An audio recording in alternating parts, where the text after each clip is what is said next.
అటు పిమ్మట నారద మహర్షి ఉత్తానపాదుని వద్దకు వెళ్ళి ఆయన చేసిన పూజలు అందుకొని ఆయన విచారంగా ఉండడం చూసి కారణమేంటని అడిగాడు.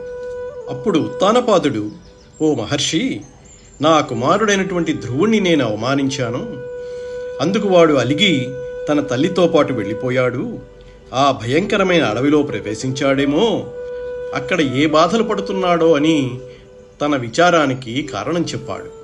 ఇప్పుడు నారదుడు, ఓ రాజా, నీ కుమారుణ్ణి నారాయణుడు రక్షించాడు.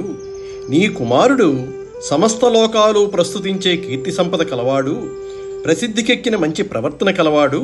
అటువంటి వాని కోసం నీవు వగచవలసినటువంటి పని లేదు అని అన్నాడు. నీ కుమారుడు విష్ణుదేవుని సేవించి సమస్త దిక్పాలకులకు వందరాని నిత్యపదానికి అధీశ్వరుడవుతాడు. అంతేకాదు, నీ కీర్తిని కల్పాంతం వరకు సుస్థిరంగా ఉండేటట్లు చేస్తాడు. అతడు సుగుణ రత్నాకరుడు, అచిరకాలంలో నీ దగ్గరికి వస్తాడు.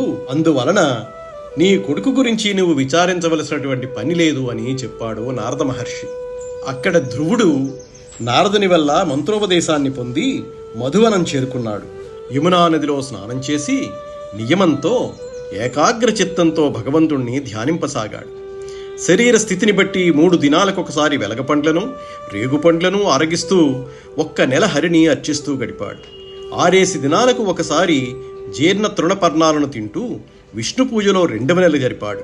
తరువాత 9 దినాలకు ఒకమారు నీటిని త్రాగి మాధవ సమారాధనంతో 3వ నెల గడిపాడు. అనంతరం 12 దినములకు ఒకసారి గాలిని ఆరగిస్తూ ఉచ్ఛ్వాస నిశ్వాసాలను నిరోధించి 4వ మాసంలో శ్రీహరిని సేవించాడు.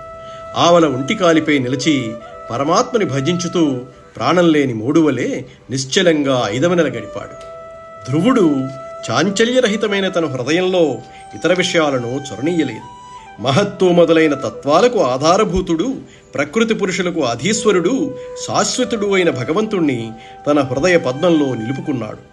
శ్రీహరి రూపాన్ని తప్ప మరి దేనినీ మనసులో స్మరించకుండా తన చిత్తాన్ని తదాయత్తం చేశాడు. ఈ విధంగా ధ్రువుడు తీవ్రమైన తపస్సు సాగించాడు. అతని తపప్రభావాన్ని సహింపలేక ముల్లోకాలు కంపించాయి. ధ్రువుడు భూమిపై ఒంటికాలు మోపి నిలుచున్నాడు. అతని కాలి బొటనవ్రేలి ఒత్తిడికి పుడమి అటూ ఇటూ ఊగసాగింది. ధ్రువుడు ఏకాగ్ర దృష్టితో చరాచర విశ్వానికి అధీశ్వరుడైన భగవంతుణ్ణి ధ్యానించాడు. తదేక చిత్తంతో తన ప్రాణవాయువును నిరోధించి పరమేశ్వరునితో అనుసంధానం చేశాడు. ఈ విధంగా శ్వాసను నిరోధించటం వల్ల శ్రీహరి కంపించాడు.